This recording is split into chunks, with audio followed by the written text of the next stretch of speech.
Every parent struggles with their kid. There is no parent and no kid that doesn't have struggles. This is why I wrote this book, The Parenting Map, because it lays out step by step what parents can do to understand themselves and their children.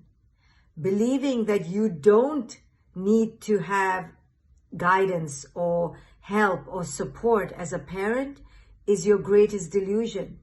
When I became a mom, I thought I would just know what to do. I would just intuitively understand my kid. How wrong was I?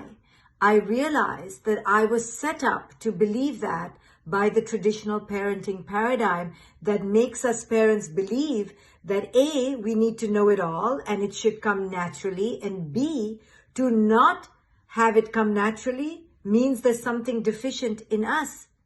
All of these are lies.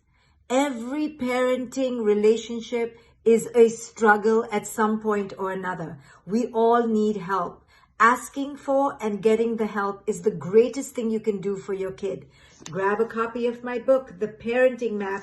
It's out on pre-order, and I have great treats for you if you buy 2 copies. I will be letting you know about your free gifts very soon. Buy this book.